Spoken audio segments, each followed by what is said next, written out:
Welcome back to This Is Live, the Sunday talk show, here on the Arise News channel. Still with me today are Professor Anthony Killer, Director, Commonwealth Institute of Advanced and Professional Studies, and Jide Ologun, Legal Practitioner and National Development Advocate. Now, last Thursday, President Bola Tinubu stood before lawmakers in the National Assembly to salute the courage of Nigerians in adversity. It was a message that called on Nigerians to reflect deeply, exhibit gratitude and undying determination to make their country a better place. The president paid tribute to Nigeria's long and often painful journey from military rule to democratic governance, and seized the opportunity to confer national honors on figures like Chief M.K. Abiola, his wife, Kudirat, Parfred Rewane, and Ken Saro-Wiwa, and others who fought for the rights and freedoms of their countrymen. And by doing so, he planted the seeds of present-day democratic experience. In the wake of those awards, public reaction has been mixed. Still on President Bola Ahmed Tinubu, who had quite an eventful week, this time directing that all ministries, departments, and agencies must begin to use the International Conference Center in Abuja, which has now been renamed after him as part of efforts to ensure the long-term sustainability of public access. At the time of the commissioning, the president commended the president of the Federal Capital Territory, Nyesom Wike, for what he called the minister's excellent work in transforming the city's infrastructure. The renaming of the edifice, which is considered a new national asset, has reignited the conversation about illegal acquisition and conversion of national assets to personal use by powerful persons in Nigeria. Now, joining me for more reactions to the national honors given to heroes of the June 12 struggle is one of his leading voices and a human rights activist, Omoyele Sowore. Omoyele Sowore is here. Well, the public knows you very well. Your reputation speaks for you. But let's start with the national honors list. Your name was not there. There were persons who said, Sowore should have been here. After all, as a students' union president, you were very active in that June 12 struggle. Even after leaving the University of Lagos, you were in the forefront of the struggle for the actualization of June 12. But your name was not there. They didn't think that you did anything. But you have been going around saying, if my name had been there, I would have rejected it. Which means that the Tinubu team, which means that they were intelligent enough to know that this is a contrarian personality who will not even like to be honored. But they've done it. They've done it. Your name is not there. Okay. You don't need it, you say. Okay. So what's the big issue? You've been on another station saying, I don't need it, I don't need it. Okay. But I think, as your brother, now maybe it would be a nice thing on your CV. Well, I'm not trying to build my CV on the back of National Honor Award. I am not interested in a national award because I did not fight the struggle that I fought, and I continue to fight because I'm looking for an award. I did it because I want to be free. I want a country where people are free to pursue their desires and aspirations in life. I want a country where people can flourish, not a country where national awards are handed over to people to patronize them. But more importantly, which is a valuable contribution I can make to this, is that a national honor granted anyone is as good as the person honoring the person. And I do not believe some of these men are honorable people. Okay. But I think it would be nice on the CV. Omoyele Sowore, ON, CON. It would be nice. A nice rank.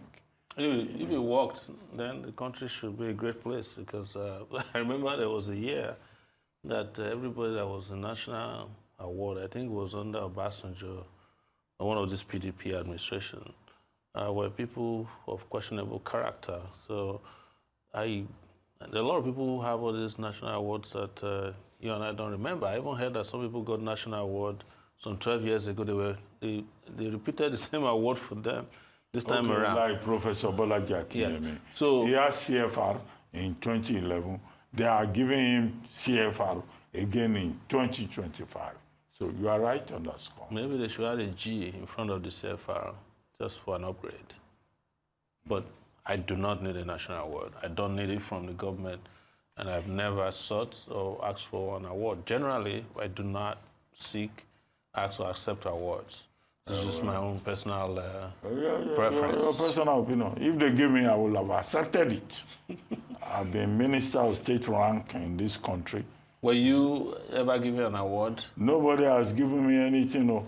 Even my job as a journalist, I think I'm deserving of a national award. If they give me, I will take it. It will not. It's not too late. It will not reduce price. Maybe for those people who got it 12 years ago and maybe they can give you one of it so that they can remain. Okay, but generally, yes. Beyond you, what do you think of the national awards? The people who have been recognized? Because the symbolism of it is that President Tinubu tried to move the June 12 conversation forward. Some people were left out. They recognized some people. Yeah. To remind us of the symbolism of June 12, which I think is important. Well, I think for some of us, June 12 is not just a symbolic gesture, and you will testify to this. I belong to the category of people who I didn't lose my life, but I did lose a lot. You know, as a student, expelled twice, you know, hounded everywhere, up until this day that I'm sitting in front of you. I don't have an NYSC certificate because we challenged Abacha, where I served in Yola, Adamawa State. Finished my NYSC, I was about to receive the certificate. I was arrested by DSS, kept for 7 days. And that was the end of my career in the NYSC world. It was because of June 12. So, and for us, the struggle for democracy has not ended. So why are we awarding ourselves? I still have issues based on my struggle for democracy. As of 3 days ago in Ondo State, Akure, I was attacked by thugs sponsored by the governor of my state. I'm from Ondo State because I was protesting peacefully on the streets of Akure over June 12, because we had, in my view, a transition from military rule to civilian rule, but not for democracy yet. So maybe for those of us who are still fighting, award is not what we are looking for. We're looking for liberation. We're looking for fundamental shifts in our movement towards progress in the country, particularly democratic progress. No, what is that fundamental shift about?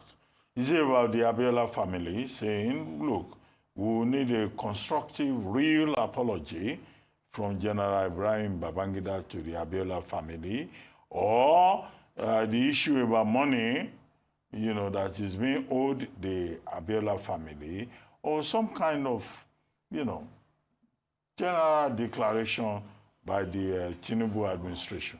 What, in your view, is the specific thing you want? I think we must properly situate them contextually. People who are looking for closure might be in the Abiola family. And closure might mean that they want to see their father getting honored. They want to see some kind of closure in terms of how their father died. They might even need an inquiry. But for those of us who are still fighting for democracy, which didn't even start on June 12th, our struggle for democracy started as soon as I was a freshman at the University of Lagos, which, by the way, was the first time I met you because you were reviewing Odion Akin's book at the Faculty of Law. I was one of the students in those days. I saw you. Yeah, and that was the day we met you in person. Yes. So For us, those who are seeking foreclosure, they're entitled to it. Those who are asking for debt repayment, they're entitled to it. And we had a meeting with Professor Shoyinka yesterday, and he did describe that this is thematic, the award. And he also described that the award for him might be a weapon. That is something he can hold and also throw it back at them if they deviate from his own standard that he expects of them. But for me, the struggle for democracy, the struggle for the betterment of this country is still on. I am not going to look back so that I don't turn to a pillar of salt. Okay. Yes. But let me ask you. Yes. Let's do an assessment of that list.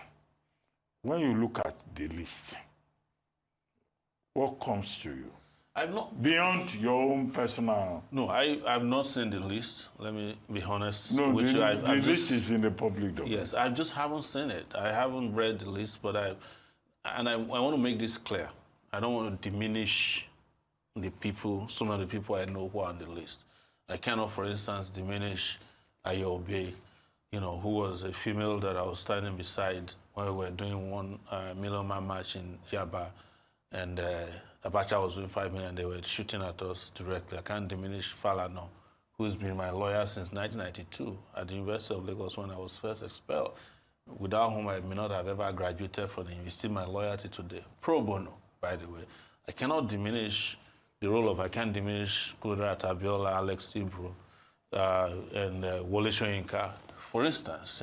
But I am also entitled and at liberty to decide what I want and don't want in my life. And one of the things I want is liberty. One of the things I do not want is honor done to me by dishonorable people. And that's my position. So I haven't seen the list, but I know that there are a lot of people who embrace the list because for them, like you said, it looks good on their CV. For so many of them, it's validation of their own authenticity or the struggle they fought for. Some of them is just one of their partners remembering that they were together. And there are different levels of the struggle for June 12th. There were people who were in exile, there were people who were at home. We were like field people. And I've seen so many student leaders in those days who are complaining that they were not featured, or people complain on their behalf. That is why it came to my attention, because a lot of people kept mentioning my name. They were mentioning Dele Momodu, people like Olusegun Mayegun, who you and I know, very bright, vibrant, student leader of NANS in those days. They said his name was not there. I think Abakoba's name was not even there. No. They almost blinded Abakoba the day we did 5 million man march. Ujudu. I was not there. So there are a lot of names that are not there. But I'm just not the person who is interested in who is there and who is not there. I only address my own part of it for those who might be interested because my name was being bandied around as somebody who should have been there, that I don't need the award. I don't need the national award. Okay, sure. Let me ask you. 2 years, midterm. We have been discussing midterm and all of that. People have been singing some characters. I've been saying, now our papa DB, so we no get another one. Now our papa BD, so. Monuments have been named after President Bola Ahmed Tinubu. I'm waiting for the day they will name Asurok after Bola Ahmed Tinubu. Some imbeciles who think that they have opportunity say that anything can be named after the president. They've even named the International Conference Center after the president, dancing and singing in a demonstration of obvious banality. So, but let's talk results. Do you think that in 2 years, President Tinubu has been able to transform this country? What do you think he needs to do going forward? I don't want you to speak as a partisan politician. Otherwise, they will reduce this conversation to, oh, Sowore, what do you want him to say? Speak as a Nigerian, as a citizen. So I'm going to speak factually. And I'm also going to speak statistically. Backed with empirical facts. Yes. You know this table. Exactly. It's about empirical facts. So, my own way of judging the regime, metaphorically and empirically, should be looked at from the point of the Lagos-Calabar Highway that was promised to be 700 kilometers and will be done in whatever number of years it should have been done. And in 2 years, only had 30 kilometers completed to be commissioned. And if you look at the percentage of that, you can use that to judge every other thing that has been done in the country. And I want to address very quickly the issue of naming places after the president. I think that in itself is a sign of insecurity, that the people handling the regime or the regime itself is so unsure of itself, it had to be naming monuments after itself when there is nothing happening in the country. There is no reason why anybody who has done well for the country wouldn't wait for monuments to be named after them after they have left. But you know, you and I know this, and you mentioned it, that there's a level of imbecility involved. That's true. And what that means is that even other monuments that have been named after people in this country speaks to the fact that monuments are named after people who have contributed the least amount of progress to the country. And it's just done in a way that have no respect for the dignity of the people, respect for history, and respect for our existence. But, you know, when you look at it now, even Nigeria itself was a monument named after falsehood, Niger area, by a person without integrity, Flora Shaw. So, monument naming is not anything that anybody should worry about, but you made a fundamental statement about how these naming ceremonies come about. They come from a place of shallowness, and I dare say and repeat, imbecility.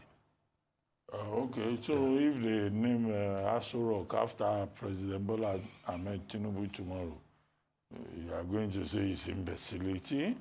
Anybody can name anything they want after anybody. I've stated before, and I'll say it here today for Nigeria, if to become the president of this country, most of the places named after these former Nigerian leaders will be named after trees and probably rivers in Nigeria. We have plenty of them, because those ones deserve those places to be named after them. At least they are consistent and they contribute to our ecological balance than people who contribute nothing. Sometimes I get depressed when I'm driving on roads in Abuja and I see Buhari Road, Babangida Road, or Abacha Barrack. I just like wondering what is wrong with us. But here you have it. That's the map of imbecility. Okay, sure. You've been in journalism for years, even as a student. I've been everything. A little bit of everything. No, I don't want to say you have been in everything. But activist, journalist, politician, yeah, you have also entrepreneur. Your own quota to journalism. Yes. And we started this program today by celebrating Uncle Sam Amuka Kwemo, Yes. who is now 90. And we had one of our fathers, Aremo Olusegun Oshoba, celebrating. Just a shout out to Uncle Sam. Don't abuse him. No, actually, I wanted to praise him for doing something unusual for me, even though I never met him. The first time I met Amuka was when he came all the way from Lagos to visit me at the DSS headquarters. Oh, yes. Uncle Sam came to visit you? Yes, with Ndukal Biagben. They sent a delegation. I think they were trying to adopt me as a newspaper proprietor so that they can use that to convince Buhari to release me. And so I never knew him in person. I never knew he was that old. because I just heard about Uncle Sam, and he has Sam has a young wife. He has a young wife and he has a young look. So, but I appreciated the fact that he just came all the way, flew all the way from Lagos, sat there, and throughout our stay there, he didn't say a word. He just looked at me all throughout. There's this guy who was also there, the tall guy who was Buhari's, one of Buhari's cronies. He's late now. The man who used to have this bullet construction company. I forget his name now. He died during that. He died before Buhari even left power. So that one was making. It was bluster. Oh, you can't defeat the government. You can't. We just want to get you out of here. And when they were done, I said to them, "Look, you came all the way from Lagos to see me in detention, and you didn't bring my lawyer. Mistake." That was 2 weeks after I was detained, and. That man said to me, he snapped his finger, I said, "You see." Of course, I spent 5 months instead of 2 weeks in detention. But it was to his credit that at his age, he found it necessary to fly to Lagos to come try to bail me out, even though that wasn't a successful outing. So please, a great shout out to Uncle Sam Pemu, right? And the fact that we were great consumers of news in our days. In fact, one of my jobs in the pro-democracy groups was to take press releases to Vanguard, Guardian, and other places. So I was moonlighting as a delivery guy for Beko and the CD in those days. So I never met him, but I met a lot of interesting people in the newsroom in those days. I actually quite never met you because your office was on top, and somebody would smuggle us into the newsroom because the Guardian was always surrounded by strange people from the DSS and the police. So again, my regards to him for what he has done for journalism in the country, and the fact that over the years he kept, being dynamic in understanding how journalism was unfolding. He was one of the persons, I don't know whether it was his idea, but I would believe it was, to have started migrating from offline to online. And Vanguard had one of the best websites, and I thought there must be someone behind this that must have done that great job of transitioning Vanguard to online. In addition to Punch as well, did a fantastic job. So I'm sending my great regards to him as one of the doyens of journalism in the country. I never refer to myself as a journalist. I'm just a busybody who went into publishing. No, President Tinubu already said busybodies and bystanders are welcome. So you have received a presidential imprimatur. So that's not a thing to apologize for. Thank you very much, Omoyele Sowore, for joining us on This Day Live, this Sunday talk show.